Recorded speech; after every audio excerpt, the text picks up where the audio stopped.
പ്രണവിനെ കണ്ടപ്പോൾ തന്നെ എനിക്കത് മാറിക്കിട്ടി. എനിക്ക് ഉറപ്പായിരുന്നു വിസ്മയം വ്യത്യാസം വരാൻ വഴിയില്ല എന്നുള്ളത് എനിക്ക് ഉറപ്പായിരുന്നു. അപ്പോൾ കൂടെ വർക്ക് ചെയ്തപ്പോൾ എനിക്ക് മനസ്സിലായി ഒരു വ്യത്യാസമില്ല, രണ്ടുപേരും ഇത് തന്നെ അവസ്ഥ. കുറേ നാളുകൊണ്ട് ശീലിച്ചു വരുന്നതുകൊണ്ട് തന്നെ പുള്ളിക്കാരിക്ക് ഭയങ്കര മെയ്വഴക്കത്തോടെ തന്നെ ചെയ്യാൻ പറ്റിയിട്ടുമുണ്ട്. അപ്പം ഞാൻ അതിശയപ്പെട്ടു പോയിട്ടുണ്ട്. പുള്ളിക്കാർ ഭയങ്കര കാഷ്വലായിട്ട് തന്നെ പറഞ്ഞൊക്കെ പോകുന്നു, മാക്സിമം ട്രൈ ചെയ്തിട്ടുണ്ട്. ചില വാക്കുകൾ ഈ പറഞ്ഞതുപോലെ ഈ പുറത്ത് പഠിച്ചതിൻ്റെയും അല്ലെങ്കിൽ അവരുടെ അധികം യൂസ് ചെയ്യാത്തതിൻ്റെയും ഭാഗമായിട്ടുള്ള ചില ബുദ്ധിമുട്ടുണ്ടെന്ന് മാത്രമേ തോന്നിയിട്ടുള്ളൂ. എനിക്ക് തോന്നുന്നു ഇതുവരെയും ചെയ്ത സിനിമകൾ തന്ന ഹൈപ്പിൻ്റെ മുകളിലായിരുന്നു മമ്മൂട്ടി സാർ എന്ന് പറഞ്ഞ ആ സ്റ്റേജിലെ വാക്കുകൾ. എനിക്കറിയില്ല സാർ ഇതൊക്കെ പറയുമെന്നോ എന്തെങ്കിലും. ആ ചേർത്ത് പിടിക്കൽ വല്ലാത്തൊരു ചേർത്ത് പിടിക്കലായിരുന്നു. ഒരു ഫംഗ്ഷന് വേണ്ടി വാങ്ങിയ ഷർട്ടായിരുന്നു. പിന്നെ എനിക്ക് ഇതുവരെ ഞാനത് ഉപയോഗിച്ചിട്ടില്ല, ഞാൻ അന്ന് മടക്കി വെച്ചതാണ്. വേറൊന്നുമില്ല, എനിക്ക് ആ ഷർട്ട് എടുക്കുമ്പോൾ അദ്ദേഹത്തിന് കറക്റ്റ് ഫീൽ കിട്ടും, ഒരു മണം കിട്ടും. എനിക്കന്ന് കിട്ടിയത് ഓസ്കാറിന് മുകളിലുള്ള ഒരു ബഹുമതിയാണെന്ന് ഞാൻ വിശ്വസിക്കുന്നുണ്ട്. അത് ഈ ഇറേസർ ഇറങ്ങി കഴിഞ്ഞിട്ട് ലൈഫ് എങ്ങനെയൊക്കെ മാറി? പലയിടത്തും വിളിപ്പേര് പോറ്റിന്നായി. അത് ഏറ്റവും വലിയൊരു ഭാഗ്യമായിട്ട് ഞാൻ കാണുകയാണ്. ഒരു ക്യാരക്ടർ വെച്ചിട്ട് നമ്മളെ ഒരിടത്ത് തിരിച്ചറിയുക എന്ന് പറയുന്നത് ഭയങ്കരമായൊരു വലിയൊരു കാര്യം ജീവിതത്തിൽ സംഭവിച്ചു എന്നുള്ളതാണ്. വിസ്മയം ഇങ്ങനെ ഓടിപ്പോകുന്നുണ്ട്. അപ്പോൾ ഞങ്ങൾ തിരിഞ്ഞു നോക്കിയപ്പം പുള്ളിക്കാർ കണ്ടില്ല, അങ്ങ് പോയി. എന്നിട്ട് ജസ്റ്റ് അകത്തോട്ട് ആ വാതിലിൻ്റെ അവിടെ നിൽക്കുമ്പോഴാണ് സാർ ഇങ്ങനെ ജസ്റ്റ് പോകുമ്പോൾ ഇങ്ങനെ ജസ്റ്റ് നോക്കിയിട്ട് നമുക്കൊരാഗ്രഹമുണ്ട് നടത്തി തരണേ എന്ന് പറഞ്ഞിട്ട് കയ്യിൽ പിടിച്ചിട്ട് ഇങ്ങനെ പറഞ്ഞിട്ട് ഒരു ചിരിയും ചിരിച്ചിട്ട് അങ്ങ് പോയി. എനിക്ക് പെട്ടെന്ന് എന്ന് പറഞ്ഞിട്ട് ഞാൻ പിന്നെ ആലോചിച്ചു, നമുക്കൊരാഗ്രഹം നടത്താൻ ഞാനെന്താ സാറിൻ്റെ എന്താഗ്രഹം? പിന്നെയാണ് എനിക്ക് മനസ്സിലായത് ഞാനാണ് സ്റ്റേജിൽ കയറിയെന്ന് ആഗ്രഹമല്ല സാർ. അവിടെ നിന്ന് രണ്ടുപേരും കുടുംബത്തിൽ നിന്ന് എനിക്ക് കിട്ടി, സാറിനോട് ഞാൻ ഒരുമിച്ച് ചെയ്യാൻ പറ്റിയിട്ടില്ല എന്ന് പറഞ്ഞത്. മീൻസ് അത് അപ്പോഴും അത് ആലോചിച്ച് വെച്ചിരുന്നു എന്നുള്ളതാണ്. അരസൻ വെട്രിമാരൻ സാറിൻ്റെ സിനിമയാണ്. ചിമ്പു സാറായിട്ടൊക്കെയാണ് ചെയ്തത്. അങ്ങനെ സാറിൻ്റെ എന്നോട് തമിഴ് കൊഞ്ചം പ്രോബ്ലം സാർ. പ്രശ്നമില്ല ജിമിൻ, പ്രശ്നമില്ല, ഇങ്ങനെയാണ് പറയുന്നത്. അപ്പം ഞാൻ പറഞ്ഞേ അപ്പം ഞാൻ ഈ തമിഴ് പറയുന്നതിന് അവർക്ക് ഹാപ്പിയാ. ജോലി രാജിവെക്കാൻ തന്നെയാണോ തീരുമാനം? വെക്കട്ടെ ഞാൻ വെക്കാൻ പറയും. ഓക്കെ മതി, ഈ ഒരു സപ്പോർട്ട് മതി. ജോലി രാജിവെക്കൂ എന്ന് പറയുന്നിടത്താണ് നമ്മുടെ സക്സസ് എന്ന് പറയുന്നത്. ഈയിടെയായി മലയാള സിനിമയിൽ ഓരോ പ്രധാനപ്പെട്ട റിലീസ് ഉണ്ടാകുമ്പോഴും ഈ നടൻ്റെ പേര് ഉയർന്നു കേൾക്കുന്നു. പോലീസ് ഉദ്യോഗത്തിൻ്റെ ഒരു ലീവിലാണ് ഇപ്പോൾ അഭിനയിച്ചുകൊണ്ടിരിക്കുന്നത്. ആ ലീവ് നീട്ടേണ്ടി വരുമെന്നാണ് തോന്നുന്നത്. ജിബിൻ ഗോപിനാഥാണ് ചേരുന്നത് മൂവി വേൾഡ് മീഡിയയുടെ ഒരു അഭിമുഖത്തിൽ. നമസ്കാരം. ലീവ് നീട്ടാൻ പറ്റില്ല. കാര്യം എടുക്കാവുന്നതിൻ്റെ മാക്സിമം ലീവ് എടുത്തു കഴിഞ്ഞു. ഇനി നമ്മൾ നല്ല രീതിയിലാണെന്നുണ്ടെങ്കിൽ തീർച്ചയായിട്ടും വിടുക എന്നുള്ളത് മാത്രമേ അടുത്ത ഓപ്ഷൻ ആയിട്ടുള്ളൂ. അതിനൊരു അവസരം ഉണ്ടാവട്ടെ എന്ന് പ്രാർത്ഥിക്കുന്നു. അതല്ലേ നല്ലത്? അതാണ് നല്ലത്. നമ്മുടെ പാഷൻ എന്ന് പറയുന്ന ഒരു കാര്യം ഫോളോ ചെയ്യാൻ പറ്റുന്നത് ഒരു വലിയ ഭാഗ്യമാണ്. തീർച്ചയായിട്ടും അതെന്തോ ഭാഗ്യം കൊണ്ട് ജിബിന് വന്ന് ഭവിച്ചിട്ടുണ്ട്. അപ്പോൾ അത് ഡെഫിനറ്റ്ലി അതുമായിട്ട് മുന്നോട്ട് പോകുക തന്നെയാണ് വേണ്ടത്. തുടക്കത്തിലേക്ക് വരാം. ആളുകൾ എടുത്തു പറയുന്നുണ്ട് ആ ക്യാരക്ടറിൻ്റെ സ്ത്രീ വിരുദ്ധത, ആ ക്യാരക്ടർ സാധാരണക്കാരുടെ ഇടയിൽ, കാഴ്ചക്കാരുടെ ഇടയിൽ ഉണ്ടാക്കുന്ന ഒരു മലയാളത്തിൽ പറഞ്ഞ ഈ ചൊറിയൻ, അത് ആളുകൾക്ക് രസമായിട്ട് തോന്നുന്നുണ്ട്, എൻ്റർടൈനിങ് ആയിട്ട് തോന്നുന്നുണ്ട്. എല്ലാവരും അത് മെൻഷൻ ചെയ്യുന്നുണ്ട്. എന്താ പറഞ്ഞിട്ടുണ്ടായിരുന്ന ക്യാരക്ടറിനെ പറ്റി ജൂഡ്? ഈ ഒരൊറ്റ വാക്ക് തന്നെയാണ് ഉദ്ദേശിച്ചത്. ജിബിൻ ചേട്ടൻ ഇങ്ങനെ ഒരു ചൊറിയനൊരു പോലീസുകാരനാണ്. നിങ്ങൾ സ്ഥിരം ചെയ്യുന്ന പോലീസുകാരനല്ല എന്നുള്ള ഉറപ്പ് ഞാൻ തരാം. ഒരു ചൊറിയൻ പോലീസുകാരൻ, ഇത്ര മാത്രമേ പറഞ്ഞിട്ടുണ്ടായിരുന്നുള്ളൂ. മൊത്തത്തിലൊരു അതിൻ്റെ പ്രിമൈസും പറഞ്ഞു തന്നായിരുന്നു. അത് സിനിമ നടക്കുന്നത് എന്താണ്, എവിടെയാണ്, എങ്ങനെയാണ് എന്നുള്ള കാര്യം മാത്രമേ പറഞ്ഞിരുന്നുള്ളൂ. ബാക്കി ചെന്നു ചെയ്തു, ഇപ്പോൾ വന്നു. ഇത്രയും വലിയ കഥാപാത്രമാണ്. അതായത് ഇതിലിപ്പോൾ വിസ്മയ അവതരിപ്പിക്കുന്ന ക്യാരക്ടർ അസാസിനേഷൻ എന്ന് പറയുന്ന ഒരു ഏരിയ ഉണ്ടല്ലോ. അതായത് ഒരാളുടെ പേര് നശിപ്പിക്കുക, അത് വളരെ കാഷ്വലായിട്ട് ചെയ്തിട്ട് പോകുന്ന ഒരാളും കൂടിയാണ്. കാരണം ബ്രോന്റെ ചില വാക്കുകളിലാണ് ആ കഥ തന്നെ മൊത്തം തിരിഞ്ഞു പോകുന്നത്, അതിന്റെ നെറേറ്റീവ് തിരിഞ്ഞു പോകുന്നത്. അത് ക്യാരക്ടറിന് ഒരു വലിയൊരു കോൺഫ്ലിക്റ്റ് ഉണ്ടാകുന്നത് അവിടെ നിന്നാണ്. ഇതൊക്കെ അറിയണ്ടായിരുന്നോ? ഇല്ല, എനിക്കത് അറിയില്ലായിരുന്നു കേട്ടോ. അങ്ങനെയൊക്കെയാണെന്നുള്ളത് എനിക്ക് ആക്ച്വലി ഈ സിനിമയിലേക്ക് ഞാൻ വരുമ്പോൾ എന്നോട് ഈ പറഞ്ഞു ആ ഒരു പ്രിമൈസാണ് എനിക്ക് പറഞ്ഞത്, ഒരു ഔട്ട്ലൈൻ എനിക്ക് തന്നിരുന്നത്. ഈ ക്യാരക്ടർ വന്ന് എന്ത് ചെയ്യുന്നു എന്നുള്ളത് എനിക്ക് ഡെയിലി ചെല്ലുമ്പോൾ മാത്രമാണ് ഇത് ഇങ്ങനെയാണ് സംഭവം, ഇത് ചെയ്താൽ മതി എന്ന് പറഞ്ഞ് ഓരോ ദിവസം ഓരോന്ന് ചെയ്തു പോയതാണ്. ഇന്നലെ സിനിമ കണ്ടപ്പോഴാണ് ക്യാരക്ടർ ഈ മാതിരി ഒരു ത്രൂ ഔട്ട് ഉണ്ടെന്നും അത് ഈ രീതിയിലാണ് ഇതിനെ ഡെവലപ്പ് ചെയ്തുകൊണ്ട് വന്നേക്കുന്നതെന്നൊക്കെ ഉള്ളത് കണ്ടപ്പോൾ ഭയങ്കര സന്തോഷം തോന്നിയത്. തിയേറ്ററിൽ തന്നെ ആ റെസ്പോൺസ് ആ ക്യാരക്ടറിന് കിട്ടുന്ന കണ്ടപ്പോൾ പറഞ്ഞ പലതിനും വലിയ ചിരികളൊക്കെ ഉണ്ടായപ്പോൾ എനിക്ക് ഭയങ്കര ഹാപ്പിയായി. ഞാനങ്ങനെ ഒരു വളരെ കാഷ്വലായിട്ട് ചെയ്തൊരു സാധനമാണ്, പരിപാടിയാണ്. അപ്പോൾ അത് ഇങ്ങനെ ഒരു വർക്കൗട്ട് ആയതിൽ ഭയങ്കര ഹാപ്പിയാണ്. അദ്ദേഹം പറഞ്ഞു തന്നിരുന്നു, അപ്പോൾ അദ്ദേഹത്തിന് അത് വർക്കൗട്ടായി. സോ തിയേറ്ററിൽ 3 ഭയങ്കര ചിരിയുണ്ട്. ഇപ്പോൾ സാർ ഞാൻ എൻ്റെ കുറച്ച് നിഗമനങ്ങൾ പറയട്ടെ എന്ന് പറയുമ്പോൾ മനോജ് കച്ചേരി അതാ പറയണ്ട എന്ന് പറയുന്ന സമയത്ത് വളരെ കാഷ്വൽ ആയിട്ടൊരു മൊമെൻ്റ് ആണ്, അതിന് വലിയ ചിരിയുണ്ട്. അതുപോലെ ഈ ആ തല്ലുകൊള്ളി പെണ്ണിൻ്റെ അടുത്തേക്കാണോ പോകുന്നതെന്ന് പറയുന്നൊരു ഏരിയ ഉണ്ട്, സ്പോയിലേഴ്സ് കാരണം പറയാൻ പറ്റില്ല, അത് വല്ലാത്ത ചിരിയുണ്ട്. പിന്നെ താൻ ആ സ്കൂട്ടർ എടുത്തിട്ട് വാങ്ങുന്നു എന്ന് പറയുന്ന സമയത്ത് ഭയങ്കര ചിരിയുണ്ട്. അപ്പോൾ ഈ പട്ടി എന്തിനാ കുറയ്ക്കുന്നതെന്നൊക്കെ പറയുന്നത് കാഷ്വലായ സന്ദർഭമാണ്. പക്ഷെ ആ ക്യാരക്ടർ അങ്ങനെയാണ് ബിൽഡ് ചെയ്ത് വെച്ചിരിക്കുന്നതുകൊണ്ട് തിയേറ്ററിൽ നല്ല ചിരിയുണ്ട്. കരിയറിൽ ഒരു ചിരി ഉണ്ടാക്കുന്ന ആദ്യമായിട്ടായിരിക്കും ഒരു പക്ഷേ ഇത്രയും. എനിക്ക് തോന്നുന്നു പറയുന്ന വളരെ കാഷ്വലായിട്ട് പറഞ്ഞു പോകുന്നതിൽ ഒരു തമാശ കൂടി ആളുകൾക്ക് ഫീൽ ചെയ്യുന്ന എനിക്ക് തോന്നുന്നു ആദ്യമായിട്ടായിരിക്കണം. പിന്നെ അതുപോലെ ഒരു ചിരി വന്ന മറ്റേ ഇയാളെന്തിനാ കരയുന്നതെന്ന് വെച്ചിട്ട് അങ്ങനെയൊക്കെ കുറെ നല്ല മൊമെന്റ്സ് തിയേറ്ററിനകത്ത് നിന്ന് കിട്ടി. അതെനിക്ക് ഭയങ്കര ഹാപ്പി ആയിരുന്നു. ഇപ്പോൾ ക്യാരക്ടറിൻ്റെ ഒരു സ്വഭാവം നിലത്തോടെ തന്നെ മൊത്തത്തിലൊന്ന് എസ്റ്റാബ്ലിഷ് ആയി കിട്ടിയിട്ടുണ്ട്. എല്ലായിടത്തും മനസ്സിലായി. ഇന്നലെ വന്ന കമൻസും ഒത്തിരി അതായിരുന്നു, എന്ത് മനുഷ്യനാണോ എന്നുള്ളൊരു സാധനമാണ്. അപ്പം അങ്ങനെ ഒരു എനിക്ക് തോന്നുന്നു ജൂഡ് സാറിൻ്റെ ഒരു അപ്പം എൻ്റെ ഒരു ഇങ്ങനെ ഒരു സംഭവം കിടപ്പുണ്ടെന്ന് കാണാൻ തോന്നിയതിൽ എനിക്ക് ഭയങ്കര ഹാപ്പിയാണ്. അല്ല, ഒരു പോയിന്റ് കുറച്ച് നന്മ കൂടി പോകുന്ന ക്യാരക്ടേഴ്സ് മാത്രം വന്നു തുടങ്ങിയ ഒരു ടൈമായിരുന്നു. കറക്റ്റ് ആയിട്ടാണ് അത് ബ്രേക്ക് ചെയ്തിരിക്കുന്നത്. തീർച്ചയായിട്ടും കറക്റ്റ് ആയിട്ട് സമയത്ത് തന്നെയാണ് അതൊക്കെ വന്നിരിക്കുന്നത്. ഈ അങ്ങനത്തെ ക്യാരക്ടേഴ്സിനെ റിയൽ ലൈഫിൽ കണ്ടിട്ടുണ്ട്. അതായത് സ്ത്രീകൾ എന്ത് ചെയ്താലും അവരെ കുറച്ച് കാണുന്ന, എന്തവർ പ്രവർത്തിച്ചാലും അവരൊരു അസാൻമാർഗിക ആംഗിൾ കണ്ടുപിടിക്കുന്ന, സ്ത്രീകൾ അടുത്ത് വരുമ്പോൾ തന്നെ ശരീരഭാഷയിൽ നോർമലി ഒരു പുച്ഛം വരുന്ന അങ്ങനത്തെ ആളുകളെ ഒബ്സർവ് ചെയ്ത് വെച്ചിട്ടുണ്ടായിരുന്നു മുമ്പ്? അത് തീർച്ചയായിട്ടും കണ്ടിട്ടുണ്ട്. ഒബ്സർവേഷൻ എന്നതിനപ്പുറത്തേക്ക് നമുക്ക് പലയിടത്തും പല സന്ദർഭങ്ങളിൽ ഇങ്ങനെ ലൈവായിട്ട് നമ്മൾ പല സദസ്സുകളിലിരിക്കുമ്പോഴും പറയുന്നതും ഒരാളിനെ എങ്ങനെ നമുക്ക് എങ്ങനെ ഈ പറഞ്ഞ എന്നുള്ള രീതിയിലിരിക്കുന്ന ആൾക്കാരെ പലപ്പോഴും കണ്ടിട്ടുണ്ട്. മാത്രമല്ല ഈ ആൾക്കാരോടുള്ള ഇടപെടൽ എങ്ങനെ എത്രത്തോളം മോശമാക്കാം എന്നുള്ള രീതിയിലേക്ക് വരുന്ന ആ ഒരു സംഭവം എല്ലാവർക്കും പലയിടത്തും ഞാൻ കണ്ടിട്ടുള്ളതാണ്. അത് ഒബ്സർവ് ചെയ്തിട്ടുണ്ടെന്ന് വെച്ചാൽ പർപ്പസ്ഫുള്ളി ചെയ്തിട്ടില്ലെങ്കിൽ പോലും ഇതൊക്കെ നമ്മുടെ ഉള്ളിലുണ്ട്, പലയിടത്തും അനുഭവിച്ചു പോയതുകൊണ്ട് അറിയാം. ഈ കഥകൾ പറയുന്നവരെ കണ്ടിട്ടുണ്ടായിരുന്നു? അയ്യോ, ഇഷ്ടം പോലെ. കാര്യം ഒരുമിച്ച് ഇപ്പം നമ്മൾ രണ്ടുപേരും നടന്നു പോകുമ്പോൾ നമുക്കറിയാം എന്താ സംഭവിച്ചതെന്ന്. എന്താ പോലും കൃത്യമായിട്ട് നമ്മൾ രണ്ടുപേരും ഒരുമിച്ച് പോയി മൂന്നാമത്തെ ആളിനെ കാണുമ്പോൾ എൻ്റെ കൂടെ നിൽക്കുന്ന ആള് ഇങ്ങനെയാണ് സംഭവിച്ചെന്ന് പറയുമ്പോൾ നമ്മൾ തന്നെ ചേടാ ഇവ എന്താണ് പറയണമെന്ന്, ഞാനിവിടെ ഉണ്ടായിരുന്നല്ലേ അവിടെ, നമുക്കൊന്നും മിണ്ടാൻ പറ്റില്ല അത്തരം സന്ദർഭങ്ങളിൽ. ചിലപ്പോൾ അങ്ങനെ സന്ദർഭങ്ങളിൽ നമ്മൾ നിന്ന് പോയിട്ടുണ്ട്. അങ്ങനെയൊക്കെയുള്ള ക്യാരക്ടേഴ്സിനെ കണ്ടിട്ടുണ്ട്. ഈ പ്രണവ് മോഹൻലാലിനൊപ്പം അഭിനയിക്കുന്നു, അതിനുശേഷം വിസ്മയ മോഹൻലാലിനൊപ്പം അഭിനയിക്കുന്നു. രണ്ടുപേരോടും ഒപ്പം ഈക്വലായിട്ടൊക്കെ തന്നെ സ്ക്രീൻ സ്പേസ് ഷെയർ ചെയ്യാൻ പറ്റുന്നു. ഇവരിൽ കോമൺ ആയിട്ടുള്ള ഒരു ഘടകം എന്താണ്? ഇവരെ വ്യത്യസ്തപ്പെടുത്തുന്നത് എന്താ പ്രണവിനെയും വിസ്മയെയും? കോമൺ ആയിട്ട് രണ്ടുപേരും ഭയങ്കര സിമ്പിളാണ്. അത് എല്ലാവർക്കും അറിയാവുന്ന പോലെ തന്നെയാണ്. ലോകം മൊത്തം സംസാരിച്ചിട്ടുള്ളതാണ് ഇവരുടെ സിംപ്ലിസിറ്റിയെ പറ്റി എല്ലാവർക്കും അറിയാം. വളരെ കാഷ്വലാണ്, എല്ലാവരോടും ഭയങ്കര കാര്യമായിട്ട് ഇടപെടുന്ന, എന്ത് കാര്യം ഉണ്ടെങ്കിലും പരസ്പരം സംസാരിക്കുന്ന, അങ്ങനെ ഒരു അവർക്കൊരു പ്രത്യേകതയൊന്നുമില്ല. നമുക്കാണതിൽ ഒരു പ്രത്യേകത ഫീൽ ചെയ്യുന്നത്. ഇവരെന്താ ഇങ്ങനെ, നമ്മളെപ്പോലെയൊക്കെ തന്നെയാണ് അവരും. നമ്മള് കാര്യം ഇവര് എവിടെ നിന്ന് വരുന്നു എന്നുള്ള നമ്മുടെ ഒരു തിരിച്ചറിവാണ് നമ്മളെ കൊണ്ട് അങ്ങനെ ചിന്തിപ്പിക്കുന്നത്.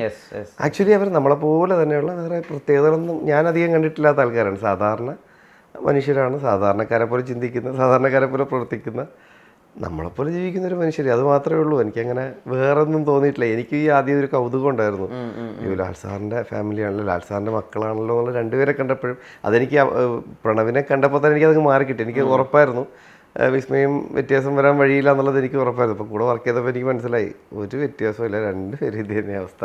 മലയാളം അധികം സംസാരിക്കാത്ത ഒരാളാണ് ലൈഫിൽ. പക്ഷെ എന്നാൽ പോലും അവരുടെ ഭാഗത്തുനിന്ന് വല്ലാത്തൊരു ശ്രമമുണ്ട് മലയാളം നല്ല രീതിയിൽ പറയാൻ വേണ്ടിയിട്ട്. പിന്നെ ഫൈറ്റ് സീക്വൻസുകളുടെ കാര്യത്തിൽ നമ്മൾ പറയേണ്ട കാര്യമില്ല, അവർ അസാമാന്യമായിട്ടൊരു മേവഴക്കാണ് കാണിച്ചിട്ടുള്ളത്. അപ്പോൾ അവരായാലും അവരുടെ ഈ സിനിമയുടെ പുറത്ത് അവർക്കുള്ള ഒരു പാഷൻ ഉണ്ടല്ലോ, പണിയെടുക്കാനുള്ളൊരു മനോഭാവം, അത് എത്രമാത്രം അടുത്ത് നിന്ന് കാണാൻ പറ്റിയിട്ടുണ്ട്. നല്ല ഒന്നാമത് ഇത് ഈ ഒരു സിനിമയ്ക്ക് വേണ്ടിയാണെന്ന് അറിയില്ല, ഈ മൊയ്ത്തായ് എന്ന് പറയുന്ന ആ ഒരു ആ ഒരു കായിക അഭ്യാസം അവർ നേരത്തെ പഠിക്കുന്നുണ്ട്. ഞാൻ ഈ പ്രണവ് പറഞ്ഞ് തന്നെ എനിക്കറിയായിരുന്നു, ഇങ്ങനെ അവിടെ അങ്ങനെ ഒരു കോഴ്സ് ചെയ്തുകൊണ്ടിരിക്കുകയാണ് ചേട്ടാന്ന് തന്നെ DSCയുടെ ഷൂട്ടിനിടയ്ക്ക് തന്നെ അദ്ദേഹം പറഞ്ഞത് എനിക്കറിയാം. പക്ഷേ ഇപ്പോൾ സിനിമ വന്നപ്പോഴത്തേക്ക് ആ ഒരു സംഭവം കൃത്യമായിട്ട് അവിടെ ഒന്ന് പ്ലേസ് ചെയ്യപ്പെട്ടു എന്നുള്ളതാണ്. ഈ ഒരു കഥയിൽ ആ ഒരു ഇവൻറ്റിന് എത്രത്തോളം ഇമ്പോർട്ടൻസ് ഉണ്ടെന്ന് അറിയാമല്ലോ. അപ്പോൾ അത് എനിക്ക് തോന്നുന്നു ഇത്രയും കുറേ നാളുകൊണ്ട് ശീലിച്ചു വരുന്നതുകൊണ്ട് തന്നെ പുള്ളിക്കാരിക്ക് ഭയങ്കര മെയ്വഴക്കത്തോടെ തന്നെ ചെയ്യാൻ പറ്റിയിട്ടുമുണ്ട്. പിന്നെ ഈ പറഞ്ഞൊരു ഭാഷ മാക്സിമം നന്നായിട്ട് തന്നെ അത് ഇങ്ങനെ പറഞ്ഞ് പഠിക്കുന്നൊരു മുഴുവൻ കാണാതെ പഠിച്ച് പറയാനുള്ള നല്ല ശ്രമം അത് നടത്തിയിട്ടുണ്ട്. നന്നായിട്ട് വർക്കൗട്ട് ആയിട്ടുണ്ട്. പുള്ളിക്കാരി തന്നെ പറഞ്ഞിട്ടുണ്ട് ഞാനല്ല ഡബ് ചെയ്തതെന്ന്. പക്ഷേ നമ്മൾ ഡബ് ചെയ്യാത്ത വേഷം കേട്ടാലും അങ്ങനെ ഭാഷയ്ക്ക് ഭയങ്കരമായ പ്രശ്നങ്ങളുണ്ട് എന്നുള്ള ഒരു തോന്നൽ നമുക്കുണ്ടാവില്ല. കാര്യം എന്നോട് തന്നെ പറയുന്ന ഡയലോഗ്സിൽ എനിക്കറിയാമല്ലോ, അല്ലെങ്കിൽ സാറ് പിന്നെ എന്നുള്ള രീതിയിലൊക്കെ അതൊക്കെ ഞാൻ ഡയലോഗ് നേരിട്ട് കേൾക്കുകയാണല്ലോ, എന്നോടും പറയുന്നില്ല. അപ്പം ഞാൻ അതിശയപ്പെട്ട് പോയിട്ടുണ്ട്. പുള്ളിക്കാരി ഭയങ്കര കാഷ്വലായിട്ട് തന്നെ പറഞ്ഞൊക്കെ പോകുന്നു, മാക്സിമം ട്രൈ ചെയ്തിട്ടുണ്ട്. ചില വാക്കുകൾ ഈ പറഞ്ഞതുപോലെ ഈ പുറത്ത് പഠിച്ചതിൻ്റെയും അല്ലെങ്കിൽ അവരുടെ അധികം യൂസ് ചെയ്യാത്തതിൻ്റെയും ഭാഗമായിട്ടുള്ള ചില ബുദ്ധിമുട്ടുണ്ടെന്ന് മാത്രമേ തോന്നിയിട്ടുള്ളൂ. അല്ലെങ്കിൽ അത്യാവശ്യം അവർ പറയും, സംസാരിക്കുന്ന ഒരാളാണ് വിസ്മയ എന്നാണ് എനിക്ക് തോന്നിയിട്ടുള്ളത്. പക്ഷെ പ്രണവിന് കുറച്ചുകൂടെ ഭയങ്കര കാഷ്വലായിട്ട് മലയാളം പറയും. ആൾ നല്ലതായിട്ട് തന്നെ മലയാളം യൂസ് ചെയ്യും. അത് നമ്മൾ DCറിൽ കണ്ടല്ലോ, ഭയങ്കര നല്ല രീതിയിൽ നമ്മൾ സംസാരിക്കുന്ന രീതിയിലുള്ള ഒരു ഫ്ലോയിൽ തന്നെ പ്രണവ് സംസാരിക്കും. എന്തായിരുന്നു ആദ്യത്തെ ഇന്ററാക്ഷൻ എന്ന് ഓർമ്മയുണ്ടോ? ആരോടാണ്? വിസ്മയായിട്ട്. വിസ്മയായിട്ട് ചെന്ന് ജസ്റ്റ് പരിചയപ്പെട്ട്. അന്ന് ഇറങ്ങി കഴിഞ്ഞിട്ടുണ്ടോ? DSCയുടെ ഫസ്റ്റ് ഷോയുടെ അന്നാണ് പടത്തിന്റെ പൂജ, തുടക്കം സിനിമയുടെ. ഒക്ടോബർ 30-നാണ് പെയ്ഡ് പ്രിവ്യൂ നടക്കുന്നത് രാത്രി. അന്ന് ഒക്ടോബർ 30 രാവിലെയാണ് തുടക്കത്തിന്റെ പൂജയും നടക്കുന്നത്. അപ്പൊ അന്ന് തന്നെ ഇങ്ങനെ പരിചയപ്പെട്ട് കാര്യങ്ങളൊക്കെ പറഞ്ഞിരുന്നു. അപ്പം എന്നെ അറിയാമെന്ന് പറഞ്ഞു, മീൻസ് ഈ ക്യാരക്ടർ ചെയ്യുന്ന ഞാനാണെന്നൊക്കെ പറഞ്ഞു DSCറിലെ. അപ്പം അന്നേ പരിചയം ഉണ്ടായിരുന്നു. അതിനുശേഷം പിന്നെ സെറ്റിൽ വെച്ചിട്ട് കണ്ട് നമ്മൾ അപ്പം തന്നെ അറിയാം. കാര്യം ആ സമയത്ത് DSCറി ഇറങ്ങിയിട്ടുണ്ടല്ലോ. അപ്പോൾ അവർക്ക് വളരെ പരിചയമുള്ളൊരു മുഖമാണ് ഞാൻ. അപ്പം തന്നെ പിന്നെ പെട്ടെന്ന് തന്നെ സൗഹൃദത്തിലായി. അതെ. ഈ DSCറി ഇറങ്ങി കഴിഞ്ഞിട്ട് ലൈഫ് എങ്ങനെയൊക്കെ മാറി? പലയിടത്തും വിളിപ്പേര് പോറ്റിന്നായി.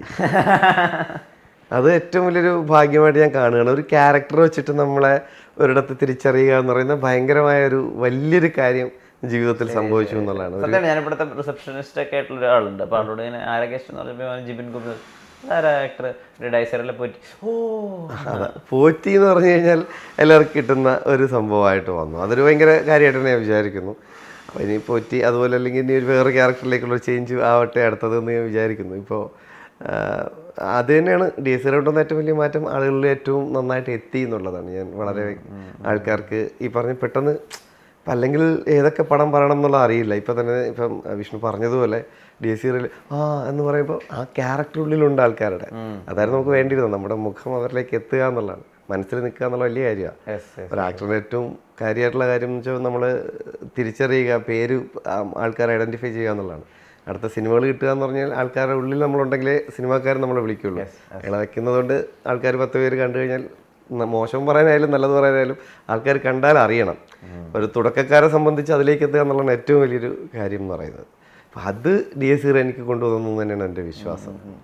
നമ്മുടെ മൊമെന്റ് ഉണ്ടല്ലോ, ഈ മമ്മൂക്ക പറഞ്ഞത് ഇയാള് DSCറിയിൽ പൊളിച്ചില്ലേ എന്ന് പറയുന്ന മൊമെന്റ് ഉണ്ടല്ലോ, അത് കരിയറിൽ തന്നൊരു ബൂസ്റ്റ് എത്ര മാത്രമാണ്? അത് എനിക്ക് തോന്നുന്നു ഇതുവരെയും ചെയ്ത സിനിമകൾ തന്ന ഹൈപ്പിൻ്റെ മുകളിലായിരുന്നു മമ്മൂട്ടി സാർ എന്ന് പറഞ്ഞ ആ സ്റ്റേജിലെ വാക്കുകൾ. അതെനിക്ക് എൻ്റെ കയ്യിൽ നിന്ന് പോയാണ് ഞാൻ അവിടെ നിന്നത് തന്നെ. അല്ലെങ്കിൽ അപ്പോൾ അത് അങ്ങനെ എനിക്കറിയില്ല സാർ ഇതൊക്കെ പറയുമെന്നോ എന്തെങ്കിലും.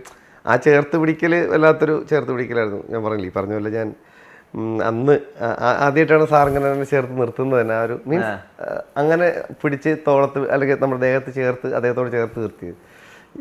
എനിക്ക് ഈ ആ ഒരു ഫംഗ്ഷന് വേണ്ടി വാങ്ങിയ ഷർട്ടായിരുന്നു. അപ്പോൾ ഞാൻ നോക്കുമ്പോൾ പിന്നെ എനിക്ക് ഇതുവരെ ഞാനത് ഉപയോഗിച്ചിട്ടില്ല. ഞാൻ അന്ന് മടക്കി വെച്ചതാണ്. വേറൊന്നുമില്ല, എനിക്ക് ആ ഷർട്ട് എടുക്കുമ്പോൾ അദ്ദേഹത്തിന് കറക്റ്റ് ഫീൽ കിട്ടും, ഒരു മണം കിട്ടും. മീൻസ് അത് നമ്മളത് പറയണത് ശരിയാണോ എന്ന് പോലും അറിയില്ല. പക്ഷേ എനിക്ക് അതത്രയും പ്രഷ്യസ് ആണ് അന്ന് ആ യൂസ് ചെയ്ത.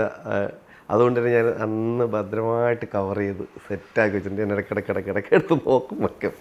അത് കാര്യം എനിക്കന്ന് കിട്ടിയത് ഓസ്കാറിന് മുകളിലുള്ള ഒരു ബഹുമതിയാണെന്ന് ഞാൻ വിശ്വസിക്കുന്നുണ്ട്. അത് അന്നത്തെ ആ ഒരു ദിവസം അല്ലെങ്കിൽ ആ ഒരു ഓർമ്മ എന്ന് പറയുന്നത് എനിക്ക് എപ്പോഴും വേണം. അതിൻ്റെ എൻ്റെ ഓസ്കാർ മറ്റേ ആ സാധനമാണ് ആ ഷർട്ട്. മനസ്സിലായില്ലേ? കൊടുക്കുമല്ലോ ഓസ്കാർ. ആ ലേഡി ഉണ്ടല്ലോ, അല്ല ലേഡി അല്ല, ഓസ്കാറിന് മറ്റേ ശില്പം ഉണ്ടല്ലോ, അതെനിക്ക് ഞാൻ വെച്ചേക്കുന്നത് കാണുന്നത് ഈ ഒരു ഷർട്ടിൽ. ഞാനതുപോലെ ഭദ്രമായിട്ട് വെച്ചിട്ടുണ്ട്.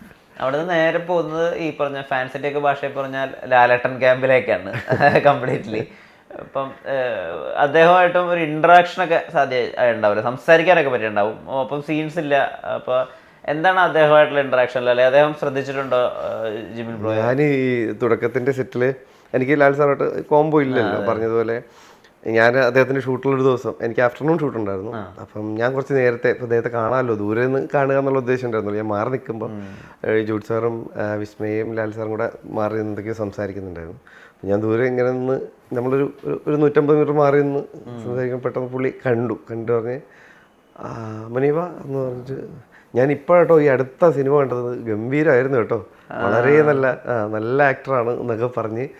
ഞാനിങ്ങനെ നിന്നിട്ടേ അയ്യോ, ഞാൻ നോക്കുമ്പോൾ ലാൽ സാർ പടം കണ്ടു, എനിക്ക് അതുവരെ കണ്ടിട്ടുള്ള കാര്യം ഒന്നും എനിക്കറിയില്ല. അപ്പോൾ ഈ അടുത്താ കണ്ടതെന്ന് പറഞ്ഞു, നന്നായിട്ടുണ്ട്, നമുക്ക് ഇനിയും പരിപാടികളൊക്കെ ചെയ്യാം എന്നൊക്കെ പറഞ്ഞ് ഭയങ്കര കാര്യമായിട്ട് ഈ ജൂഡ് സാറിൻ്റെ മുന്നിൽ വെച്ചാണ് അത് പറയുന്നത്. എനിക്ക് ഭയങ്കര അതൊരു സിനിമയിലൊരു ഞാൻ പറയുന്നില്ല ഏത് സ്ഥലത്താണെന്ന് പറയുന്നില്ല. അപ്പോൾ ആ ഒരു മൊമെൻറ്റിൽ എനിക്ക് അത് ഭയങ്കര ഹൈ ആയിരുന്നു. അത് കഴിഞ്ഞിട്ടിപ്പോൾ ഈ നമ്മുടെ ട്രെയിലർ റിലീസ് ഇവൻ്റ് ഉണ്ടായിരുന്നു. അന്ന് ഇതുപോലെ സ്റ്റേജിൽ കയറിയിട്ട് സംസാരിക്കാൻ വേണ്ടിയിട്ട് പറഞ്ഞപ്പോൾ എനിക്കാണെങ്കിൽ ഈ പറഞ്ഞ പോലെ നമ്മൾ ക്യാമറയ്ക്ക് മുന്നിൽ എന്തും ചെയ്യാൻ തയ്യാറാണ്, ഒരു വിഷയമുള്ള കേസല്ല. പക്ഷേ 100 പേര് മുമ്പ് ഒന്ന് സംസാരിക്കുക എന്ന് പറഞ്ഞാൽ എനിക്ക് ഭയങ്കര ടെൻഷനാണ്. എസ്പെഷ്യലി ഇപ്പം ഈ പറഞ്ഞ പോലെ ലാൽ സാറ് ഇരിക്കുന്നു, എല്ലാവരും ഇരിക്കുക. അപ്പോൾ എനിക്ക് എന്ത് പറയണമെന്നറിയില്ല. അപ്പം ഞാൻ അപ്പോൾ വന്നൊരു ഫ്ലോയിൽ ഞാൻ പറഞ്ഞു, സാറേ കുടുംബത്തിൽ നിന്ന് ഞാനിപ്പം പ്രണവിനോടൊപ്പം അഭിനയിച്ചു, ഇപ്പം വിസ്മയോടൊപ്പം അഭിനയിച്ചു, ഇനി ഇങ്ങോട്ടിങ്ങനെ നോക്കി. അപ്പോൾ അവിടെ മൊത്തം ചിരിയായി. ലാൽ സാറിപ്പോൾ അവിടെ ചിരിക്കണ്ടായിരുന്നു. അപ്പോൾ അതൊക്കെ കഴിഞ്ഞ് ഞാൻ ചെന്ന് ഇങ്ങനെ എല്ലാവരും ചോട്ടെ എന്തെങ്കിലും മണ്ടത്തരം പറയും, ഇല്ലല്ല രസമായിട്ട് സംസാരിച്ചെന്ന് പറഞ്ഞ് അവിടെ ഇരിക്കാം. ഇത് കഴിഞ്ഞ് ഇവൻ്റ് കഴിഞ്ഞ സമയത്ത് സായികുമാറായിട്ടുണ്ടായിരുന്നു. സായികുമാറായിട്ട് പുറത്തോട്ട് പോകുമ്പോൾ ഞാനും കൂടെ മീൻസ് അതേ അറിയാലോ, ഞാൻ പുറത്തോട്ട് തിരിച്ച് കയറി വരുന്ന സമയത്താണ് ഇങ്ങനെ വിസ്മയ ഇങ്ങനെ ഓടിപ്പോകുന്നുണ്ട്. അപ്പോൾ ഞാൻ തിരിഞ്ഞു നോക്കിയപ്പം പുള്ളിക്കാർ കണ്ടില്ല, അങ്ങ് പോയി.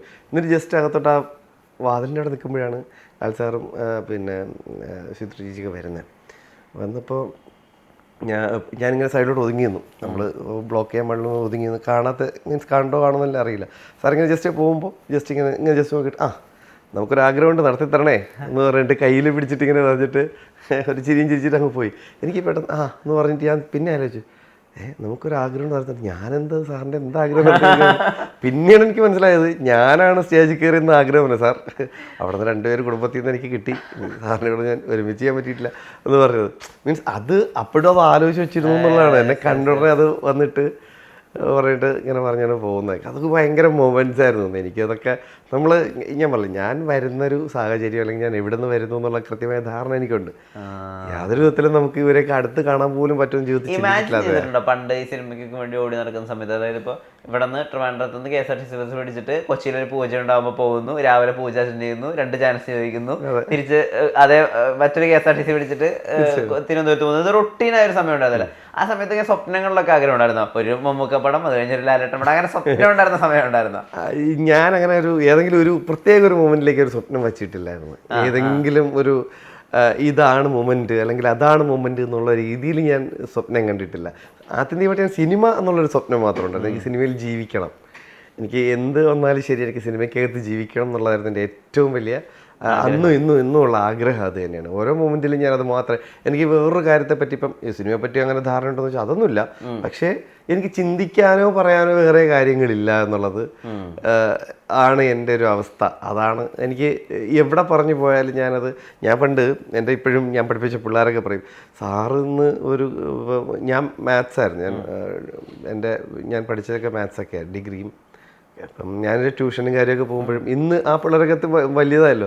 അപ്പോൾ അവരിപ്പോൾ സിനിമ കണ്ടിട്ട് പറഞ്ഞാൽ സാറന്ന് ഇപ്പോൾ 2 പ്രോബ്ലം ഇട്ട് വന്ന് അത് അല്ലെങ്കിൽ പ്രോബ്ലം നമ്മൾ സോൾവ് ചെയ്ത് കഴിഞ്ഞ് വന്നാലും സാർ അവസാനം ക്ലാസ് തീർക്കണത് സിനിമയുടെ കാര്യം പറഞ്ഞല്ലേ, അന്നേ നമുക്കറിയായിരുന്നു സാർ മിക്കവാറും സിനിമയിൽ തന്നെ ചെല്ലും.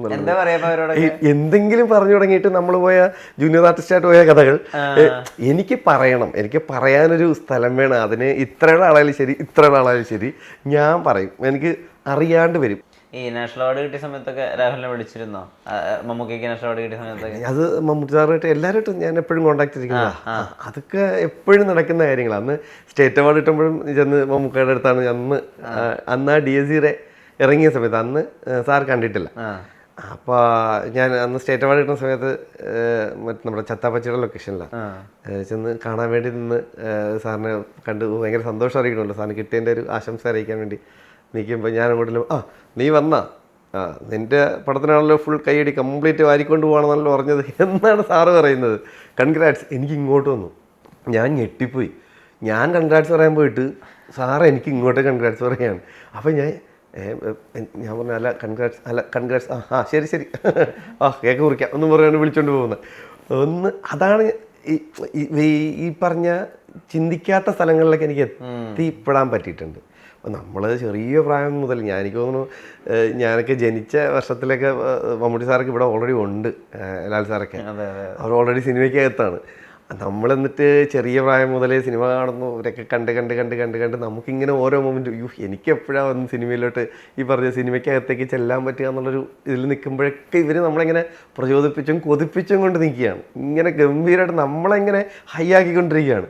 അത് നമുക്ക് പറ്റുമില്ലയോ എന്നുള്ളതൊന്നും അറിയത്തില്ല. പക്ഷെ സിനിമ ചെയ്യാന്നതിന് ഏറ്റവും വലിയ നമ്മളെ പ്രചോദിപ്പിച്ച അല്ലെങ്കിൽ അതൊക്കെ നമ്മുടെ ഇപ്പോഴത്തെ ഇപ്പം ലാൽ സാറായാലും മമ്മൂട്ടി സാറായാലും അല്ലെങ്കിൽ ഇപ്പോൾ എല്ലാവരും, ഇപ്പോൾ അത് മാത്രമല്ല ജഗതി ചേട്ടനാവട്ടെ അല്ലെങ്കിൽ നെടുമണി ചേട്ടനാവട്ടെ പിന്നെ കാലഘട്ടം ഗോപി സാറാവട്ടെ എല്ലാവരും ഇവരൊക്കെ തന്നെയാണ് നമ്മളെ ഒന്നും കാണാതെ ഇങ്ങനെ സിനിമ എന്നുള്ള ഈ ഒരു മാജിക്കൽ ആ ഒരു സ്പേസിലോട്ട് നമ്മളെ ആകർഷിച്ചുകൊണ്ടിരുന്ന ഇവരൊക്കെ തന്നെയാണ്. രാഹുലിന്റെ ഓഡിയൻ എങ്ങനെ വന്നിട്ടുണ്ട്? ഞാനൊന്നും പറയാനാണില്ല. അറിയാമല്ലോ, നമുക്ക് അറിയാമല്ലോ രാഹുൽ എന്താണ് എന്നുള്ളത് നമുക്ക് എല്ലാവർക്കും അറിയാം. നമ്മളൊന്നും ചോദിക്കേണ്ട ആവശ്യം പോലും ഇല്ല. ആവശ്യമില്ല, അതൊരു ഇന്റർവ്യൂ പോലും കൊടുക്കാത്തൊരു മനുഷ്യനാണ്.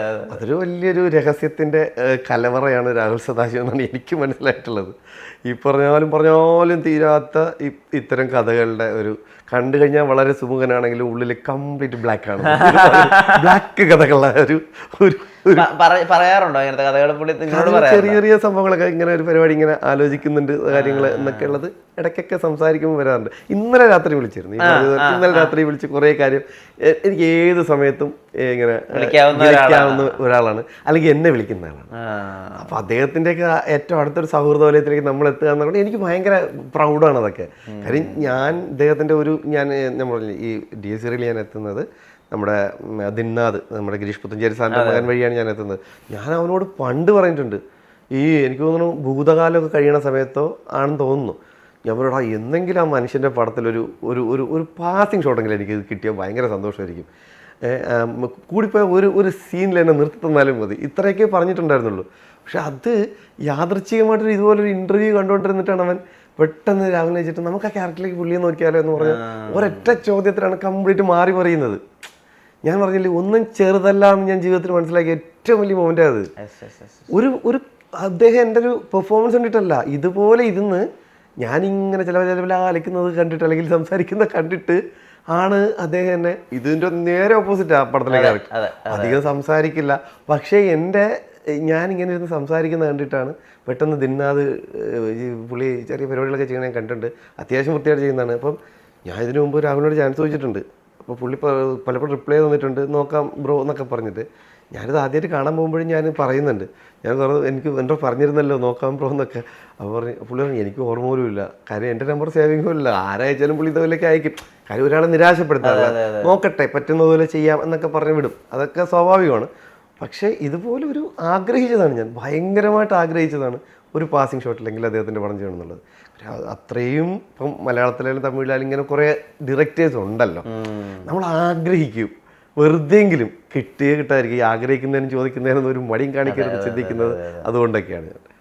ഈ ഇപ്പോൾ മറ്റ് ഭാഷകളിൽ നിന്നൊക്കെയുള്ള അവസരങ്ങളൊക്കെ വരുന്നുണ്ടോ? ഇങ്ങനെയുള്ള അവസ്ഥ വരുന്നുണ്ട്. ഞാൻ ഓൾറെഡി ഒരു തമിഴ് പടം ചെയ്തുകൊണ്ടിരിക്കുകയാണ്. അത് അത്യാവശ്യം നല്ലൊരു എല്ലാവരും വെയിറ്റിംഗ് ആയിരിക്കുന്ന ഒരു പ്രോജക്റ്റാണ്. അരസൻ, വെട്രിമാരൻ സാറിൻ്റെ സിനിമയാണ്. അപ്പോൾ ഈ പറഞ്ഞ പോലെയാണ് ഞാൻ പറഞ്ഞില്ല, ഈ സാങ്കേതിക വിദ്യ വളർന്നപ്പോൾ OTT സ്പേസൊക്കെ വലുതായപ്പോൾ നമ്മളെ പോലെയുള്ള ഈ തുടക്കക്കാർക്കൊക്കെ ഏറ്റവും വലിയൊരു അനുഗ്രഹം അന്യഭാഷകളിലുള്ളവർക്ക് കാണാൻ നമ്മുടെ ഭാഷയിലെ സിനിമ ലോകത്ത് എവിടെയും കാണാനുണ്ടാകുന്നൊരു സാഹചര്യമാണ്. അത് കണ്ടിട്ട് നമ്മളെ ഒരു ക്യാരക്ടറിലേക്ക് അദ്ദേഹം നേരിട്ട് ക്ഷണിച്ചതാണ്. ഇപ്പോൾ ഒരു 8 ദിവസത്തെ ഷൂട്ട് കഴിഞ്ഞു. ഇപ്പോൾ ഈ പറഞ്ഞ പോലെ ചിമ്പു സാറായിട്ടൊക്കെയാണ് ചെയ്തത്. അങ്ങനെ ഒരു ഭാഗ്യം, അതും ഒരു ഞാൻ അത് അവിടെ ഞാൻ ചിന്തിച്ചിട്ടില്ല കേട്ടോ. അവിടെ 2019 തിയേറ്ററിലിരുന്ന് കാണുമ്പോൾ ഒരിക്കലും അത് എനിക്ക് കോൾ വരുന്നവരെ ഞാൻ ചിന്തിച്ചിട്ടില്ല. ഈ കഴിഞ്ഞ മാർച്ച് സമയത്ത്, ഇപ്പോൾ ഓഗസ്റ്റ് അല്ലേ, ഫെബ്രുവരി മാർച്ച് സമയത്ത് ഈ കോൾ വരുന്നത് വരെയും ഞാൻ ചിന്തിച്ചിട്ടില്ല. നമ്മുടെ ഒറ്റക്കൊമ്പൻ എന്ന് പറയുന്ന സിനിമയുണ്ട്, മാത്യൂസ് ഡയറക്റ്റ് ചെയ്യുന്നത്. അപ്പോൾ ഈ മാത്യൂസും ഞാനും അദ്ദേഹത്തിൻ്റെ അസോസിയേറ്റും കൂടെ ഒരിടത്തൊരു മീറ്റിങ്ങിൽ ഇരിക്കുമ്പോഴാണ് കോൾ വരുന്നത്. അപ്പം എന്നോട് ഒരാൾ വിളിച്ചിട്ട് എൻ്റെ നമ്പറൊന്നും ഇല്ലല്ലോ, കോൾ വന്ന ഒരാൾ അദ്ദേഹത്തിൻ്റെ ചീഫാണ് സംസാരിച്ചത് ആദ്യം. അപ്പോൾ ഇങ്ങനെയാണ് ഡയറക്ടറെ കൊടുക്കാമെന്ന് പറഞ്ഞപ്പോഴത്തേക്ക് എന്നോട് പറഞ്ഞത് വെട്രിമാരൻ എന്ന് പറഞ്ഞപ്പോൾ ഞാൻ ആര് എന്ന് പറഞ്ഞിരിക്കുന്നത് വെട്രിമാരൻ. അപ്പോൾ എൻ്റെ ചിന്തയിൽ ലോകത്ത് ഒരൊറ്റ വെട്രിമാരൻ എന്നുള്ള പേര് എനിക്കറിയുള്ളൂ. ഇപ്പോൾ പുള്ളി ഇങ്ങോട്ട് ഈ പറഞ്ഞ രീതിയിൽ ഇങ്ങനെ അദ്ദേഹത്തിൻ്റെ ഭാഗത്തു നിന്നുള്ള ഈ ഒരു സംസാരവും എന്നിട്ട് ചീഫാണ് എന്നോട് കൂടുതൽ സംസാരിക്കുന്നത്. ഇപ്പോൾ ജസ്റ്റ് ഒരു തുടക്കം ഇട്ടിട്ട് ഞാൻ മാത്യൂസിനോടാണ് പറയുന്നത്. അപ്പോൾ ഞാൻ വെട്രിമാരൻ സാറിനാണെന്ന് പറഞ്ഞു. അപ്പോഴാണ് മാത്യൂസ് പറയുന്നുണ്ട്, എൻ്റെ കൂടെ ഇരിക്കും വെട്രിമാരൻ സാർ മാത്രമല്ല, ചിലപ്പോൾ ഇന്ത്യൻ പ്രസിഡൻറ്റിനെ വിളിച്ചെന്നിരിക്കും, അതുകൊണ്ട് ടെൻഷനൊന്നും അടിക്കണ്ട, അങ്ങ് സംസാരിച്ചേക്കെന്ന് പറഞ്ഞിട്ടാണ് ആ ഒരു മൊമെൻറ്റ് ഞാനവിടെ പുള്ളി എന്നെ കവർ ചെയ്തത്. അങ്ങനെയൊക്കെയാണ് എനിക്കതുകൊണ്ട് മറക്കാൻ പറ്റാത്തൊരു മൊമെൻ്റാണ് ഈ തമിഴിൽ നിന്നുള്ള ആ ഒരു കോൾ. അദ്ദേഹത്തിൻ്റെ ചീഫാണ് വിളിച്ചത്. അപ്പോൾ ഇങ്ങനെ ഈ ഒരു എൻട്രിയൊക്കെ തന്ന് അവിടെ പെട്ടെന്ന് ചെന്ന് ആദ്യം ഫസ്റ്റ് ഡേ തന്നെ എനിക്ക് 1.5 പേജ് ഡയലോഗ് എടുത്ത് തമിഴ്, അതോ കൊടും തമിഴ് അറിയാമല്ലോ, ചെന്നൈ തമിഴ് അറിയാമല്ലോ, നമ്മൾ ഈ നാഗർകോവിലുകാരുടെ പോലും ഈ ഒരു തമിഴ് പിടിക്കുക പാടാണ്. നമ്മളിപ്പോൾ കാസർഗോഡ് നിന്നിട്ട് ട്രിവാൻഡ്രത്തുള്ള ഞാൻ ചെന്ന പെട്ടുപോലും, അല്ലെങ്കിൽ കാസർഗോഡ് ട്രിവാൻഡ്രത്തൊന്നും പെട്ടില്ല, അത് എല്ലാം മലയാളമാണ്. അതെ അതെ അതെ, അങ്ങനെ ഒരു സംഭവമായിരുന്നു. പക്ഷേ അദ്ദേഹം എന്നെ വളരെ കൂളായിട്ട് ഡീൽ ചെയ്ത് ഭയങ്കര നല്ലതായിട്ട് ഭയങ്കര കംഫർട്ടാക്കി നമ്മളെ കൊണ്ട് ചെയ്യിച്ചു എന്നുള്ളതാണ് ഏറ്റവും വലിയ. ഈ സെറ്റിലൊക്കെ നിങ്ങൾക്ക് ആലോചിക്കണ്ട, പക്ഷെ നമ്മൾ ഈ ആടുകളൊക്കെ കണ്ട എത്ര പടം കണ്ട വിസാരണ ഇങ്ങനെയൊക്കെ അയാളുടെ കൂടെയാണോ ഞാൻ അങ്ങനെ. എനിക്ക് അവിടെ ചെന്നിട്ട് എനിക്ക് ആദ്യം റിയലൈസ് ചെയ്യാന്നുള്ളതുണ്ടല്ലോ, അടുത്തെത്തിക്കഴിഞ്ഞാൽ നമുക്ക് പിന്നെ ഇത് തന്നെയാണോ നമ്മളിങ്ങനെ നുള്ളി നോക്കാത്തുള്ളൊരു പരിപാടി ഉണ്ടല്ലോ, അതുപോലെയൊക്കെ നമുക്ക് ചിന്തിക്കുന്നില്ലല്ലോ. നമ്മളൊരു സ്വപ്നത്തിൽ പോലും ചിന്തിക്കാത്ത കാര്യങ്ങളൊക്കെ അങ്ങനെ നടക്കുമ്പോൾ നമുക്ക് പെട്ടെന്ന് സാറേ, പിന്നെ ഞാൻ ആദ്യം എന്നോട് തമിഴ് കൊഞ്ചം പ്രോബ്ലം സാർ, പ്രശ്നമില്ല ജിമിൻ, പ്രശ്നമില്ല, ഇങ്ങനെയാണ് പറയുന്നത്. അപ്പം ഞാൻ പറഞ്ഞേ, അപ്പം ഞാൻ ഈ തമിഴ് പറയുന്നതിന് അവർക്ക് ഹാപ്പിയാ സാർ തമിഴ്. അപ്പം അവർക്ക് പുള്ളിക്ക് പെർഫോമൻസ് മതി. പെർഫോം ചെയ്യുന്നവരെ ഭയങ്കര ഇഷ്ടപ്പെടുന്ന ഒരു ഇൻഡസ്ട്രിയാണ്. അദ്ദേഹം ഭയങ്കരമായിട്ട് അതാണ് ഏറ്റവും കൂടുതൽ പുള്ളി നോക്കുന്നത്. ഇപ്പം നമ്മളിപ്പോൾ പറയുമ്പോൾ ഒരു തലയാട്ടൽ കൂടി ജിമിൻ അനുമതി ഹെഡ് ഷേക്ക് പണ്ണാതെ, അപ്പോൾ നമുക്ക് അറിയാം. അപ്പോൾ ഓക്കെ സാർ, അപ്പോൾ നെക്സ്റ്റ് അതിൽ പോകുമ്പോഴത്തേക്ക് എന്നിട്ട് നമ്മൾ ചെയ്യുന്നതിന് ആസ്വദിക്കും. അപ്പോൾ അത് എനിക്കറിയില്ല, എനിക്ക് എപ്പോഴും മോട്ടറിൻ്റെ അടുത്ത് പോകാൻ വലിയ ടെൻഷനാണ്.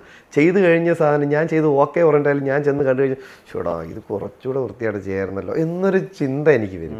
അപ്പോൾ അതുകൊണ്ട് തന്നെ ഞാൻ മാക്സിമം ഞാൻ മോട്ടറിൻ്റെ അടുത്ത് പോയി കാണാത്ത ഒരാളാണ്. അവിടെ ഓക്കെ പറഞ്ഞാൽ ഓക്കെ, ഇനി അതല്ല പെർഫോം ചെയ്തതിൽ ഇത് കാണാതെ തന്നെ എനിക്ക് കുറച്ചുകൂടെ ബെറ്റർ ആക്കുന്ന അവിടെ ചപ്പം തോന്നിക്കഴിഞ്ഞാൽ ഞാൻ ചോദിക്കും, സാറേ നമുക്ക് ഒന്നും കൂടെ പോയാലോ എന്ന് ഇവിടെ ഞാൻ ചോദിക്കാറുണ്ട്. അവിടെ ഒന്നുമില്ല.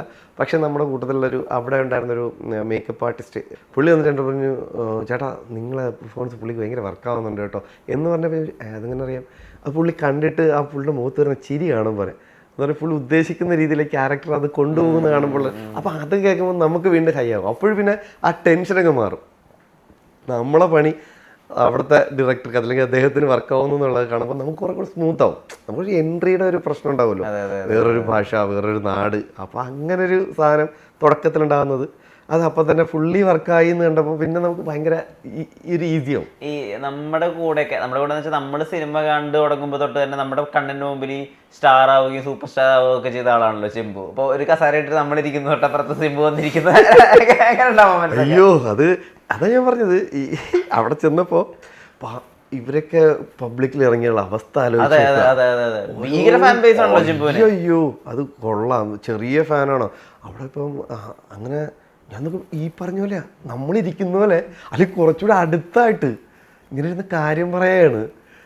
നമ്മളിപ്പം ഞാൻ പറഞ്ഞില്ല, ഇതൊക്കെ നമ്മളൊരിക്കലും അങ്ങനെ നമ്മളങ്ങനെ ഒന്നും മാനിഫെസ്റ്റ് ചെയ്തിട്ടില്ല. അങ്ങനെ ചിന്തിക്കാനുള്ള ധൈര്യം ഉണ്ടായിട്ടില്ല. അവിടെ നിന്നുകൊണ്ട് നമ്മളിങ്ങനെ നിന്നിട്ട് ഓരോ കാര്യങ്ങൾ നമുക്കറിയുന്ന മുറി തമിഴിലൊക്കെ പറയുന്നു, അവർക്ക് അത് മനസ്സിലായിട്ട് തിരിച്ച് റിപ്ലൈ തരുന്നു. കുറേ കാര്യം അങ്ങനെ കുറേ ദിവസം അങ്ങനെ പോകുന്നു. ഇതൊക്കെ എന്തൊക്കെയോ എവിടേക്കോ എങ്ങനെയൊക്കെയോ കാര്യങ്ങൾ ഇങ്ങനെ കൃത്യമായിട്ട് പോകുന്നുണ്ട്. കറക്റ്റ് പറഞ്ഞ പോലെ ഇപ്പോൾ ഒരു തെലുങ്കിലേക്ക് ഇതുപോലെ വന്നേക്കുന്ന ഒരു കോളുണ്ട്. അതും ഡേറ്റും കാര്യമൊക്കെ തന്നു. പക്ഷെ ഞാനത് കൺഫർമേഷൻ പറഞ്ഞിട്ടില്ല. അങ്ങനെ അതേ പറഞ്ഞ സാധ്യതകൾ ഇപ്പം എല്ലായിടത്തും എല്ലാവർക്കും ഉണ്ട്. ഇപ്പം നമ്മുടെ ഒരു റീല് കണ്ടിട്ട് വേണമെങ്കിൽ പോലും തമിഴ് അല്ലെങ്കിൽ തെലുങ്ക് എന്നൊക്കെ വിളിക്കാം. അത്രയും തുറന്നു സിനിമയുടെ അവസരം. പക്ഷെ അതിനനുസരിച്ചിട്ട് ഇപ്പം സിനിമയുടെ എണ്ണം കുറഞ്ഞപ്പോൾ കഴിഞ്ഞ വർഷം ചെയ്തിരുന്ന അല്ലെങ്കിൽ അതിൻ്റെ അങ്ങേ വർഷം ചെയ്തിരുന്ന അതേ ആർട്ടിസ്റ്റുകൾ ഇപ്പോഴും ഇവിടെ നിലനിൽപ്പുണ്ട്. സിനിമ കുറഞ്ഞു, പുതിയ ആൾക്കാർ വരുന്നുണ്ട്. അപ്പോൾ ആ ഫീൽഡിലേക്കുള്ള ആൾക്കാരുടെ എണ്ണം കൂടി ഇപ്പം മൊത്തത്തിൽ സിനിമ കുറഞ്ഞു. അങ്ങനൊരു സാധ്യത ഒരു സാധ്യത കുറവ് വന്ന അവിടെയാണ്. നിലനിൽക്കുന്നവർക്ക് പോലും നിലനിൽപ്പിൻ്റെതായിട്ടുള്ള പ്രശ്നങ്ങൾ ഇപ്പോൾ സിനിമയിലുണ്ട്. നായകനാവുന്ന സിനിമകൾ ആളുകൾ സംസാരിക്കുന്നുണ്ടോ? ഒരു പടം ഇപ്പം ചെയ്തു. ഒരു പടം ഞാൻ പറഞ്ഞില്ലേ, തടവ് എന്ന് പറഞ്ഞ സിനിമയ്ക്ക് ശേഷം അതേ ടീമിൻ്റെ ആ പടത്തിൻ്റെ എഡിറ്ററായിരുന്ന വിനായക് സുധൻ ഡയറക്റ്റ് ചെയ്യുന്ന പടമാണ്. അപ്പോൾ ചെയ്തു കഴിഞ്ഞു. അത് ഇപ്പോൾ സിനിമ എടുത്തേക്കുന്നത് ടൊവിനോയാണ്, ടൊവിനോ പ്രൊഡക്ഷൻസാണ് സിനിമ ഇപ്പോൾ എടുത്തേക്കുന്നത്. അപ്പോൾ അതിൻ്റെ ഒരു ട്രെയിലർ കാണിച്ചു, പടം കാണിച്ചു, ഞങ്ങൾ ചെയ്ത പോസ്റ്റ് പരിപാടികൾ ഇപ്പോൾ നടന്നുകൊണ്ടിരിക്കുകയാണ്. അപ്പോൾ അതിൽ ജിയോ ചേട്ടൻ അഭിനയിച്ചിട്ടുണ്ട് എൻ്റെ കൂടെ. പിന്നെ അധികം വേറെ വലിയ ആർട്ടിസ്റ്റുകളൊന്നുമില്ല. ഇപ്പം ഞാനെന്ന് പറയുന്ന ക്യാരക്ടറിലൂടെ ഡ്രൈവ് ചെയ്ത് പോകുന്നൊരു പടമാണ്. അപ്പോൾ അവർക്ക് ഭയങ്കര ഹാപ്പിയാണ്. അപ്പോൾ അവർ പടം എടുത്തു. അതാണ് ഏറ്റവും വലിയൊരു സന്തോഷം. നമുക്കൊരു പ്രൊഡക്ഷൻ അങ്ങനെ വന്നു എന്നുള്ളതാണ് ഏറ്റവും വലിയൊരു കാര്യമായിട്ടിരിക്കുന്നത്. അത് ഉടനെ തന്നെ ഒരു അനൗൺസ്മെൻ്റ് ഉണ്ടാവും. ഇനി എന്തൊക്കെയാ വരാൻ പോകുന്ന പരിപാടികൾ? വരാൻ പോകുന്നത് തുടങ്ങുന്നത് മായനാണ്. ജയസൂര്യ അദ്ദേഹത്തോടൊപ്പം ജയചേട്ടൻ്റെ കൂടെ ഒപ്പമാണ് അടുത്ത പടം ചെയ്യുന്നത്. അത് ഓൾറെഡി റഷ്യയിൽ ഷൂട്ട് തുടങ്ങി. അതൊരു ഒരാഴ്ചയോളം അവിടെ ഷൂട്ടുണ്ടായിരുന്നു. അത് കഴിഞ്ഞിപ്പോൾ ഇവിടെ 15-ന് ഇവിടെ നമ്മൾ തുടങ്ങുകയാണ്. അപ്പം ഫസ്റ്റ് ഡേ മുതൽ അങ്ങോട്ട് നമ്മുടെ അടുത്ത പരിപാടികൾ തുടങ്ങുകയാണ്. അപ്പം അത് തന്നെയാണ് റീസെൻ്റായിട്ട് അടുത്ത ചെയ്യുന്ന പരിപാടി. അത് തന്നെയാണ്. ഇതൊക്കെ തന്നെയാണ് ഈ പറഞ്ഞ പോലെ. രാജിവെക്കാൻ തന്നെയാണോ തീരുമാനം? വെക്കട്ടെ ഞാൻ വെക്കാൻ പറയും. ഓക്കെ മതി, ഈ ഒരു സപ്പോർട്ട് മതി. നമ്മളെ ഒരാൾ ധൈര്യമായിട്ട് ജോലി രാജിവെക്കൂ എന്ന് പറയുന്നിടത്താണ് നമ്മുടെ സക്സസ് എന്ന് പറയുന്നത്. അപ്പോൾ എന്തായാലും വരുമാനം അല്ലെങ്കിൽ ജോലിയുടെ മറ്റു ചില ആനുകൂല്യങ്ങളൊന്നും ചിലപ്പോൾ ഒരു പക്ഷേ ഉണ്ടാവില്ലായിരിക്കും. ഈ ക്യാൻറ്റീനിൽ നിന്ന് കിട്ടുന്ന ആനുകൂല്യങ്ങൾ, അങ്ങനത്തെ കുറേ കാര്യങ്ങളൊക്കെ. പക്ഷെ സ്റ്റിൽ നിങ്ങൾ രാജിവെക്കണം. നിങ്ങളുടെ വലിയ സ്വപ്നങ്ങളൊക്കെ ആളുകൾക്ക് ഉണ്ടാവും. അപ്പോൾ നേടണ്ടേ നമുക്ക്? പിന്നെ അതൊരു തുടക്കമാണ്. ഇപ്പോൾ എല്ലാവരുടെയും ഈ പറഞ്ഞ പോലെ നമ്മൾ നേരത്തെ പറഞ്ഞതിൽ ഈ ആൻ്റണി ചേട്ടൻ്റെ മോൻ്റെ പെർഫോമൻസ് എടുത്തു പറഞ്ഞു കേട്ടോ. അപ്പോൾ അതിൽ മായ പെർഫോം ചെയ്യുന്നതിനൊപ്പം തന്നെ ആൻ്റണി ചേട്ടൻ്റെ മോൻ്റെ പെർഫോമൻസ് നമ്മൾ ഒറ്റ ഡയലോഗ്. എനിക്ക് തോന്നി ആ ഡയലോഗ് പോലും വേണ്ട. എനിക്ക് സീരിയസ്ലി എനിക്ക് തോന്നി കേട്ടോ. കാര്യം അതില്ലെങ്കിൽ പോലും അവൻ പീക്കിൽ അങ്ങ് പെർഫോം ചെയ്യണം. ക്യാരക്ടറിനെ എല്ലാവർക്കും അതങ്ങ് ഫീൽ ചെയ്യുന്നൊരു ക്യാരക്ടർ. ഒരിക്കലും ഇല്ല. എല്ലാവരും സാഗിമാറേട്ടനൊക്കെ എന്നെ ഭയങ്കരമായിട്ട് ഹെൽപ്പ് ചെയ്തു കേട്ടോ. സീനിലും ഷോട്ടിലും ജാഫർ ഇടിക്കുക, ഇവർക്ക് ഭയങ്കരമായിട്ട് എടാ ഇതിങ്ങനെ ചെയ്തു നോക്കടാ എന്ന് പറയും. നിങ്ങൾ അവിടെ അത് അങ്ങനെ പിടിച്ചാൽ നല്ലതായിരിക്കും എന്ന് സായി ചേട്ടനും ജാഫ്രിക്കൊക്കെ പറയുമായിരുന്നു. എനിക്ക് സായി ചേട്ടനോട് അതാണ് അത്രയും ഒരു സ്നേഹം ഉണ്ടായത് തന്നെ കാര്യം. അതാ രാവിലെ മെസ്സേജ് ചെയ്തിരുന്നു പുള്ളി, ഇങ്ങനെ പടം ഇന്നലെ കേട്ടിരുന്നൊക്കെ പറയടാ നന്നായി എന്നൊക്കെ പറഞ്ഞിട്ട്. അപ്പോൾ അതാണ് ആ ഒരു ഇവരൊക്കെ ചെയ്ത് വന്നൊരു സാധനമാണ്. നമ്മൾ നമ്മുടെ പഴയ ഇൻഹരിയർ നഗറും അവിടെ നിന്നൊക്കെ നമ്മൾ കണ്ടുവരുന്നൊരു മനുഷ്യനാണ്. പലതും ചെയ്ത് ഇന്നിപ്പോൾ മലയാള സിനിമയിൽ ഏറ്റവും ഗംഭീര ആക്ടറായിട്ടൊക്കെ നിൽക്കുകയാണ്. അത്രയും ഈ പറഞ്ഞ പോലെ രാഗി ഒരു പ്രത്യേക താളമുണ്ട്. പുള്ളിയൊക്കെ അഭിനയിക്കുന്ന കണ്ടുകൊണ്ടിരുന്ന തന്നെ ഞാൻ ചെന്ന് ഇടയ്ക്കിടയ്ക്ക് ചോദിക്കുമായിരുന്നു, ചേട്ടാ അതെങ്ങനെയായിട്ട് അവിടെ ഇത്രയും പോസ് ചെയ്ത് ആ ഒരു ഇമോഷൻ കൊടുത്ത് അതെന്ത് രസമാണെന്നറിയോ. രാത്രി പുള്ളി വിസ്മയം വന്ന് അടുത്ത് കിടന്നിട്ട് ഞാൻ കിടക്കാണെന്ന് പറഞ്ഞിട്ട് പുള്ളി ലൈറ്റ് ഓഫ് ചെയ്തിട്ട് കിടക്കുന്ന ഒരു മൊമെന്റ് ഉണ്ട്. അതുവരെയും പുള്ളി ക്യാരക്ടറാണ്. കാലെടുത്ത് വെക്കുന്നതും ഇങ്ങോട്ട് താഴ്ത്തുന്നത് വരെയും പുള്ളി ക്യാരക്ടറാണ്. ഇത് പുള്ളി ജീവിതത്തിൽ അങ്ങനെയല്ല. നോക്കണം ആ ഒരു മൊമെന്റിൽ ആ ഒരു ക്യാരക്ടറായിട്ട് ശരീരവും മനസ്സും ഒരുമിച്ച് ആ ഒരു മൊമെന്റിലല്ലോ കേട്ടോ. അത് കഴിഞ്ഞാൽ പുള്ളി ഭയങ്കര ഇതായിട്ട് നിൽക്കുന്ന മനുഷ്യനാണ്. പക്ഷെ ക്യാരക്ടറിലോട്ട് കയറുമ്പോഴത്തേക്കും അതൊരു നമുക്ക് തോന്നിപ്പോവും ഇമാതിരി വയ്യായികയാണോ, മീൻസ് അത്രയ്ക്കും കാലണങ്ങാൻ പറ്റാത്തൊരു മനുഷ്യനാണല്ലോ തോന്നിപ്പോവും. അത്രയും പെർഫെക്ഷനാണ് അവരുടെയൊക്കെ. നമ്മൾ കണ്ടുകൊണ്ട് നിന്നാൽ മതി.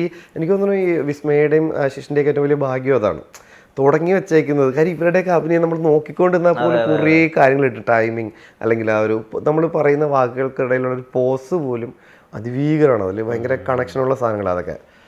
അത് നല്ലതായിട്ട് വരട്ടെ.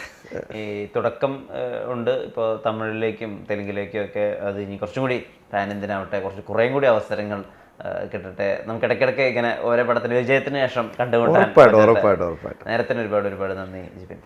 Thank you.